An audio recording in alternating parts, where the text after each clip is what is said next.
What's going on, everyone? Welcome back. So today we're going to be taking a close look at some of the numerous PvE activities and things to do in Lost Ark. This video is sponsored by Amazon. They wanted me to give you a bit of a rundown for this particular aspect of the game, and I'll be doing just that, focusing exclusively on some of the PvE stuff you'll be doing, which includes things like dungeons, raids, and your island estate known as the Stronghold. So if you're just getting started with the game for the very first time, or you wanted a bit of a refresher, hopefully you will find this video useful. So here's a basic rundown of each of these things. Starting us off is Chaos Dungeons. Now this is the primary starting point in the gearing up process, and what you'll likely want to do first thing once you unlock it. Chaos Dungeons take you through these three separate stages where you have to fight back waves of enemies. Now these will take place in differing locations as you unlock the higher tiers with different types of enemies on them, but fundamentally it's all kind of the same thing. You will see groups of enemies, you will smash those enemies, and you want to try to do it fast. You simply have to beat a 5-minute timer on each stage to progress on to the next one. Now, like I said, Chaos Dungeons drop that base level gear, and this is what you'll be starting out in that post 50 endgame gearing process. Not only do they drop the gear, they also drop the resources needed to upgrade that gear, as well as accessories and a handful of other useful items, which is pretty much the case for all of the endgame PvE activities. It all drops stuff that you need for some other aspect of the game. On average, a Chaos Dungeon takes roughly 5 to 10 minutes to finish. These can be done twice a day, and you can do them solo or in a group. And just in general, you will want to do the highest level of these that you have unlocked and can actually complete. As the higher level you do, the better the rewards. Okay, so the next major type of content are known as Guardian Raids, and these are actually really similar to Monster Hunter battles. You're dropped in on a map and must search around the various zones looking for the boss. In fact, there's even a flare item in the game which will temporarily show you the location of the boss. Now, when you find it, you and your team have to just try to take it out before the timer expires. And yeah, that's it. It's basically just a big old boss fight.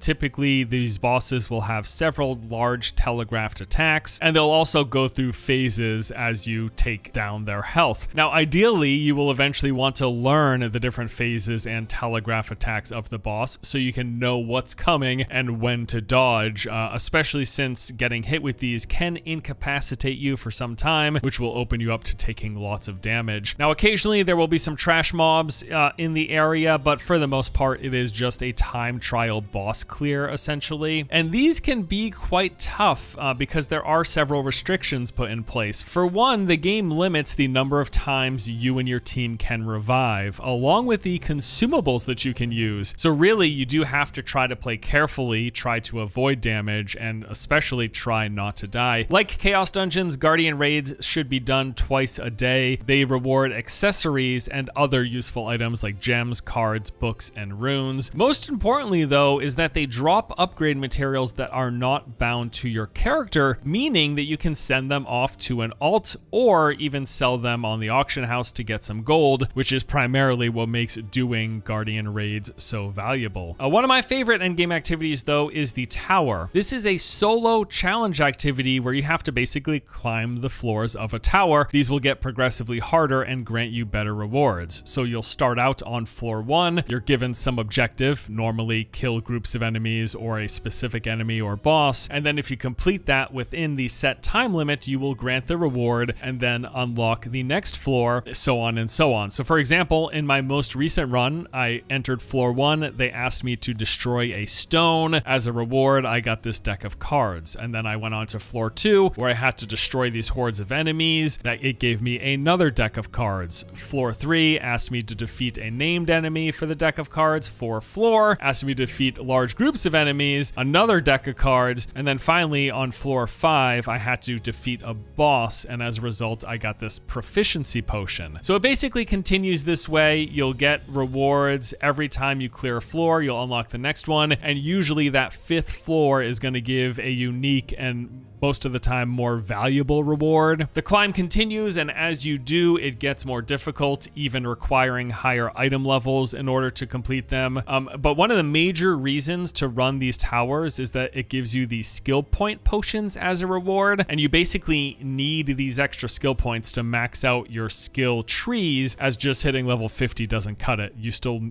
need more skill points to max out the abilities that you're using. The next major type of PvE content you'll be doing are abyssal dungeons.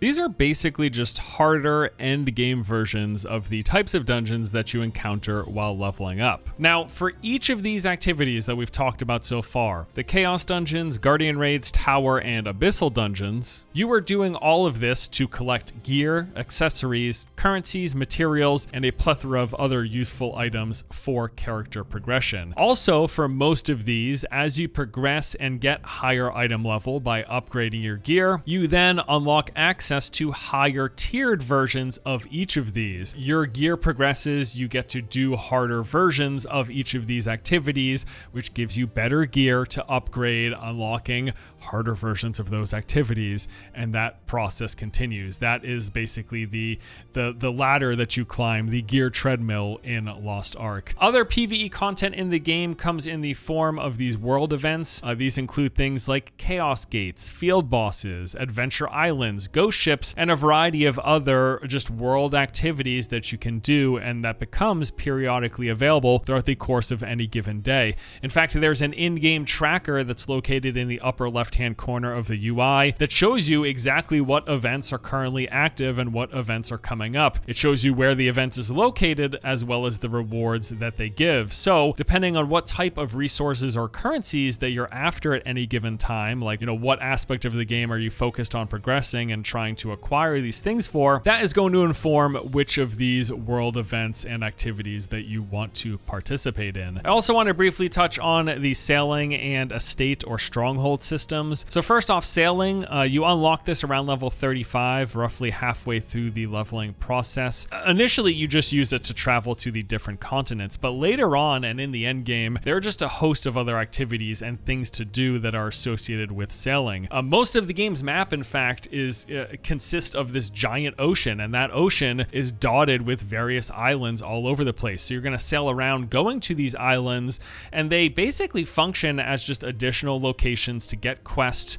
that reward currencies and resources. And then there's also the stronghold system. This is basically instance player housing. You can add items to it to decorate the island, so you can set up like a bed and a chair in different locations and stuff like that. There's a cosmetic aspect, but it also serves a functional purpose, letting you unlock various upgrades and forms of progression. This comes from a few different aspects. First, there is the laboratory. This is where you get a lot of upgrades and progression for your stronghold specifically. The research for this is done here. Things like development of the manor, expedition storage, opening up different regions and cells, building development, unlocking new recipes and blueprints, and a host of other things are all done at the laboratory. And for the most part, these require wood and ore that you will be acquiring through gathering. Next is the workshop, and this is essentially the game's crafting system. Here you can make potions, bombs, grenades, capes, and a host of other useful items. For the most part, these require herbs and mushrooms that you get while gathering. And then lastly is the headquarter system.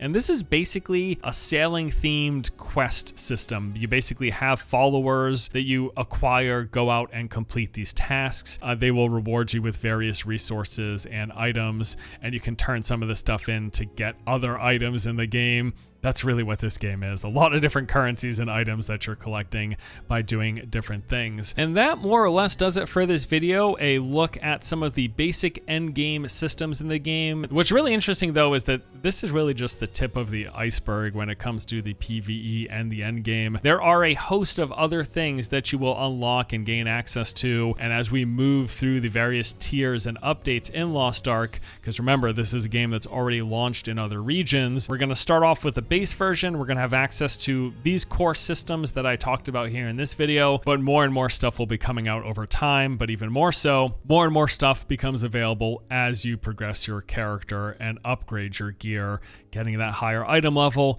and unlocking higher tiers of stuff.